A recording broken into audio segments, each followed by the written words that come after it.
daawade ninkan aad ujeedaan waa nin afrikaan ah. waxaa ku dhacday qiso xanuun badan. adiga i daawanaya way kugu dhici kartaa. muuqaalkan inaad daawatid ayaa ku fiican oo aad wax ka ogaatid dhibaatada ninkan ku dhacday in adigana maalin ay kugu dhici doonto.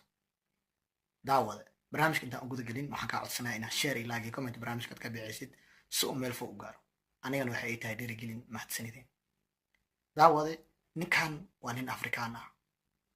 wuxuu ka soo duulay wadamada yurub mid ka mid ah.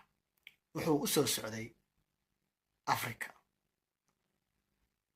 markii garoonka diyaaradda uu tagay oo boorsidiisii wixiisii oo dhan uu rabo inuu geliyo muxuu ahaa asige meesha loogu talagalay package department,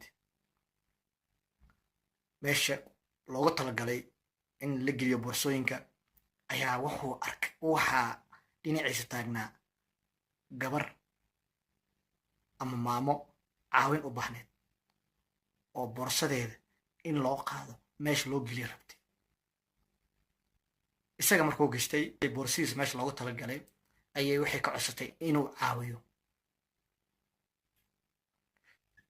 waxay ku dhahday bliis boorsadan meeshaad adiga saaratay ii saar. isagoo raba inuu saaro ayaa waxaa soo booday nin kale oo dhinaciisa taagnaa. isla markii qadii ninkan afrikaanka ah uu qaban rabay ayaa waxaa qabtay ninkii kale oo meesha taagnaa. isla markiiba dhac boorsadoo ka qaaday meesha uu saaray. kii wuxuu is dhahay war ablugu fududeeyay shaqada ninkaana qabtay. kadib diyaaradda ayay koreen. naagti waxay samaysay ninkaan aad aragtaan gadaasheeda hadda ka muuqda oo afrikaanka ah ayay adayn caawa dhahday ayay agtiisa fadhiisatay. kadibna waxay ka dhigatay friends. dad waxaa jira ma ogtahay markii safar ah ku jirtaan hoosta kaa soo galaayo kula sheekeysanayo friends kaa dhiganayo.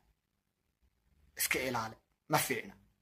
hoostay ka soo gashay friendsay ka dhigatay, way la qoqosushay, way la sheekeysatay. ninkan wuu yaaban yahay se marka ugu dambeysay waxayba ka dhigatayba wiilkeeda.